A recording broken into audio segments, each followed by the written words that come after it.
I am going to vote Labour, much to the horror of many of the gender critical women around me, because I can see that there's bigger issues than this one. So I am prepared to be open-minded myself about that. Can I trust Keir Starmer? Absolutely not.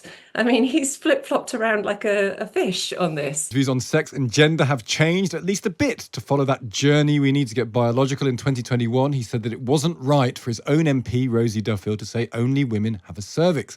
But this year, he says he agrees with Tony Blair that a woman is with a vagina and a man is with a penis.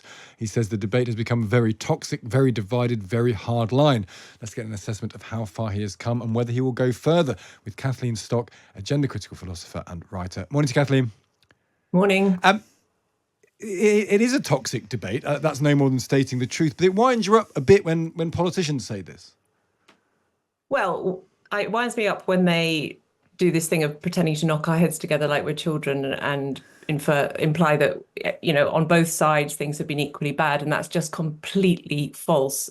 In fact, on my side, as it were, there's been remarkable forbearance and restraint in the face of outrageous behaviour, threats, protests, and not just protests, but like stopping people going into buildings, jostling them and pushing them as they go in, following them home afterwards, trying to get people fired, trying to get people taken off shortlists. None of that has happened because of gender critical feminists. We, on the other hand, have been patiently making arguments, sucking up aggression from people, trying to be adults in a room full of children, and to now have these cowardly politicians who have taken this long to state absolutely blindingly obvious facts come around, and the only way they can get out of this, apparently, out this corner that they've painted themselves into, is to create yet another fiction that both sides are as bad as each other. It's just not on. Do you think they contributed to it? Because there's definitely been a shift, hasn't there, from particularly on the left, where 2-3 years ago there was Rosie Duffield is dangerous. Anyone who talks about biological reality is a fascist, is a prejudiced person. That was very mainstream left-wing thinking, it strikes me. And as you heard from Keir Starmer, he sort of half alluded to that back in 2021. That's now shifted to the middle. How much can you get over that it's had to go on this journey? How much can you get over that it's been this progress or process? I mean, you're absolutely right that Labour politicians at the most senior level were up to their necks in it a few years ago. There was Shadow Minister for Women and Equalities was applauding my exit from my workplace after being harassed out of the place, as I recall. And that was just one example.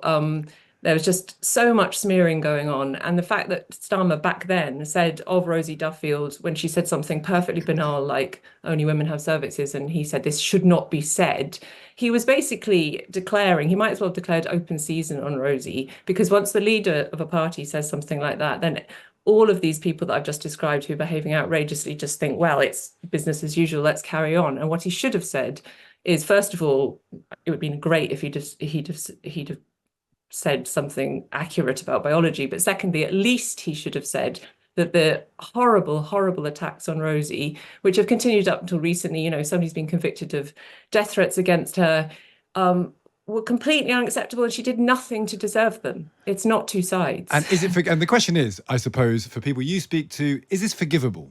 That now can you trust Keir Starmer on women? Can you trust Labour on women? I guess that's the question. Well, those are two different questions. Yeah. I mean, basically, I am going to vote Labour, much to the horror of many of the gender critical women around me, because I can see that there's bigger issues than this one. So I am prepared to be open-minded myself about that. Can I trust Keir Starmer? Absolutely not. I mean, he's flip-flopped around like a fish on this. And the fact that he deferred to Tony Blair was just pathetic. It added insult to injury, frankly. There's no way he believed any of this all along, but he's gone along with it because he thought it did him favours with the electorate. Well, now he can see that it doesn't, so he's now changed his tune. So, yeah, if they're moving in a more socially conservative direction, which they seem to be, then this is the last thing, altering gender recognition laws, making it easier for people to transition is the last thing they should be doing, given now what they know about the harms that this kind of ideology caused. So does that not worry you, because they are talking about things? We had Bridget Phillipson on Times Radio saying that trans women who haven't yet had operations should be allowed to use women's loos. So they are still in an area that I presume you don't entirely agree with. Well, they're trying to retreat, I assume, step by step back out of the extreme radical position that many of them found themselves in a few years ago. But it'd be much better to just jump over the bridge, as it were, rather than to do it so incrementally and just get back to a much more sensible position based on the evidence, taking account of things like the Cass report, which has come out in the interim, taking account of all the women who have been talking about how this impacts their lives, the 4 nurses that are now talking about how they've been forced to change with the mail. As they're getting ready on shift, there's things like that happening. These are making a difference with the voters. Nobody thinks this is a good idea, so they just need to update their thinking fast. Just finally, you're saying you're going to vote Labour. What did you make of David Tennant? He was at an LGBT event where he said Kemi Badenoch should cease to exist, should just shut up. I thought it was a... Oh, sorry, go on. No, go on. What do you make of it? Well, I think it's a really good example of the incivility that our side on this issue, realists, as it were, have to put up with. Kemi Badenoch has been absolutely staunch, and whilst remaining respectful of trans people and their rights, and just wants to have a better conversation about this, which takes women and children's views and interests into account. And for a white man to stand up at the LGBT awards, which is all supposed to be so progressive, and say that she should shut up and in fact he'd prefer she didn't exist, just shows how the depth to which that side has sunk, frankly. Interesting stuff. Interesting that despite all that, you're still voting Labour, and that's a question that many people will be asking themselves, I think, and that's interesting. That is your answer. Kathleen, great to speak to you as ever. Take care. Cheers. That's Bye. Kathleen Stock there, a feminist philosopher. I'm very really interested in this, because I think that the Kemi Badenoch's response was very interesting. It was very assured, and she made the point. She said, "This is what it's going to be like if Labour get in." Which some people will say is Project Fear, and other people say, well, it's accurate. And I wonder, actually, if you are a woman, are you going to vote for Labour? Kathleen says that she will vote for Labour, and she is gender critical. So do let us know. And Liz has got in touch. She's in Norfolk. She says, re-voting, I will be voting Labour. Their stance on trans rights is positive. Believe me, regarding female spaces, I worry as much for my trans daughter that when she walks into a toilet in a public place, that she will get a hostile reception. It worries me sick if I really think about it. No one wants their child to be trans, says Liz, really, because you wouldn't want them to have the additional struggle in this life. But I will be voting Labour because they are more tolerant than some of the other parties. I like Keir's understanding views on this. So, someone else has so much the opposite view. So much respect for Kathleen and people like her who've suffered from speaking the truth. Thank you, Kathleen. We owe you a debt. I shall not be voting Labour for this reason, though Kathleen is. Let's speak to Andrew Neil now, who's going to be here on Times Radio at 1 o'clock for a bit of a preview. We can speak to him now. Morning, Andrew. Good morning. Do you think that the trans issue is an issue for Labour in terms of votes or not? I don't think it's a helpful issue for Labour in that Labour wants to get a lot of red wall voters back. Red wall voters are not really going to be too keen. They're more likely to be on J.K. Rowling's side or Kathleen Stock's side than they are on the trans lobby's side. So I don't think it helps.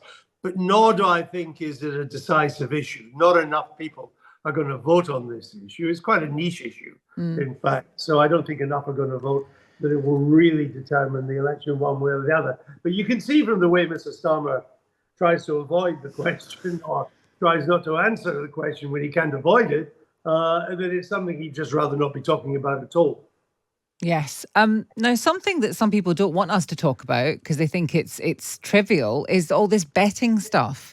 And it's very difficult, actually, because we do want to talk about policies, but we are talking about some people who are very close to Rishi Sunak who've been caught up in all these allegations. I mean, if you go through, some of the people in the positions they've held, it's pretty serious stuff. So where does this kind of rate in your kind of in what you think about when you think about the current election campaign? Oh, I think we should be talking about it, particularly the original cases, because that was clear they were Tory apparatchiks who had inside information and they tried to feather their own nest as a result. That's a perfectly legitimate issue. It speaks to, it's the kind of behavior you would expect on an ancien regime that is coming to the end of its life.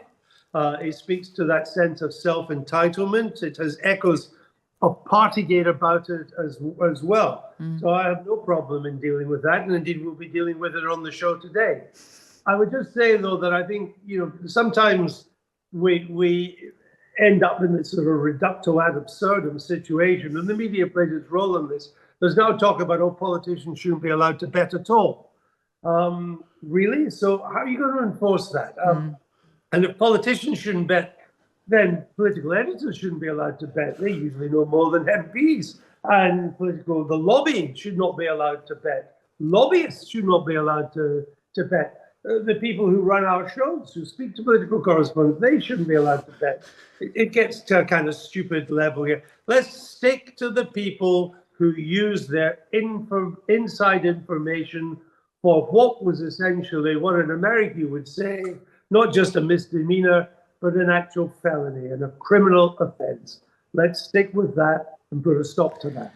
That's a very, very good point. I want to ask you quickly about what George Osborne has said about Rishi Sunak. He says, paraphrasing him, that Rishi Sunak doesn't have the raw instinct that politicians need. He's just not decisive enough. He's not kind of ruthless enough, I suppose. Yeah. Is that true? I think there is something to that. I mean, I'm not sure George Osborne himself was a particularly astute or ruthless politician himself. But yeah, I think, I view Rishi Sunak as a decent man. I think he's a hardworking man. I think he is a patriot. I think D-Day was an error, but it doesn't make him any less patriotic. I think he's got the best interests of the country at heart. But he is a bit too technocratic to resonate with the country as a whole. And I think he does lack political instinct. And at the end of the day, a politician needs to be a politician. And he's not that great a politician. That's why he's chosen the wrong time to have an election, why the campaign's been a bit of a mess, why he's got no cut through, and why basically Labour's lead's stuck the way it is.